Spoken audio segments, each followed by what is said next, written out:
Imagínate que te lo arrebatan todo, tu familia, tu fortuna, tu nombre, te obligan a vivir como una sombra durante años, pero en lugar de olvidar, esperas, año tras año, planeando en silencio cómo destruir a quienes te traicionaron. Esta es la historia de una mujer que dedicó 2 décadas de su vida a una sola cosa: la venganza. En la Europa del siglo XVIII, el poder lo era todo. Los nobles dominaban la política, la economía y la justicia, pero también eran expertos en conspiraciones, intrigas y traiciones. En ese mundo nació una mujer que lo tenía todo en riqueza, prestigio y una posición privilegiada. Sin embargo, todo cambió cuando sus enemigos decidieron destruirla. La acusaron falsamente, manipularon a jueces y compraron testigos. En cuestión de semanas, su vida se derrumbó, sus bienes fueron confiscados, su reputación destruida y su nombre borrado de la sociedad. La mujer fue obligada a abandonar su hogar,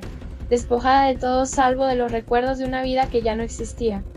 Los primeros años fueron un infierno. Pasó de los salones de baile a los callejones oscuros, del calor de la seda al frío de la pobreza. El hambre se convirtió en su compañera constante, y la desesperación en su sombra. Muchos de los que la conocieron en su antigua vida habrían apostado a que no sobreviviría, que la humillación y la miseria la quebrarían.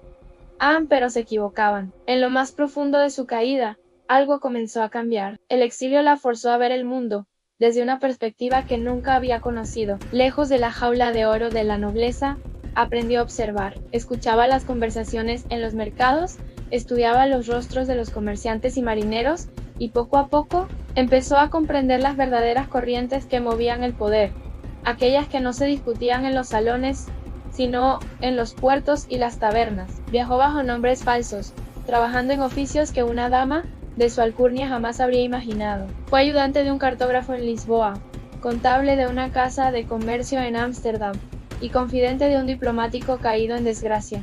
En Viena cada experiencia era una lección. Aprendió a leer los libros de cuentas para seguir el rastro del dinero, a descifrar los secretos que se ocultaban en las cartas comerciales, y a entender las alianzas y traiciones que definían la política europea. El dolor de su pérdida no desapareció, sino que se transformó en un motor. La rabia inicial dio paso a una determinación fría y afilada.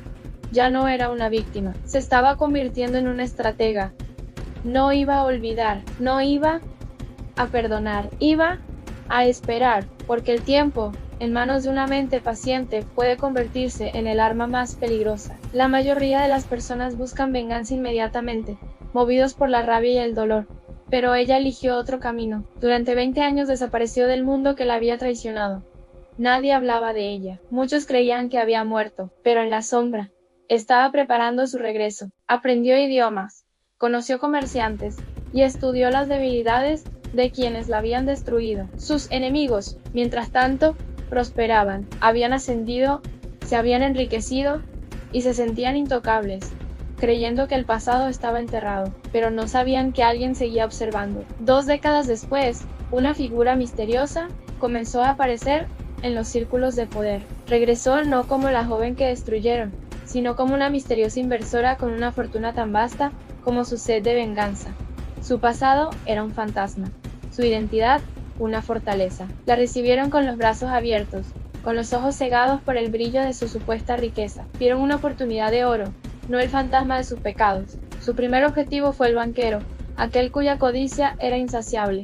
Él la vio como un camino rápido hacia la cima. Ella le susurró la promesa de una asociación exclusiva, un negocio que lo convertiría en una leyenda financiera. Creó una red de empresas fantasma, falsificó documentos y activos inexistentes. El banquero, atrapado en la fantasía de una riqueza sin límites, invirtió todo lo que tenía a los fondos de su banco, préstamos personales, incluso la herencia de su familia. El día en que el trato debía cerrarse, ella desapareció. Las empresas se esfumaron, las cuentas quedaron vacías y el banquero se encontró solo con una deuda aplastante y la ruina que su propia avaricia había provocado. La prensa lo llamó el mayor fraude financiero de la década. Ella lo llamó justicia. El siguiente fue el político, el hombre ambicioso que había vendido su alma por el poder. Su debilidad no era el dinero, sino su imagen pública. Ella se convirtió en su donante más generosa, un ángel filantrópico que decía compartir su visión.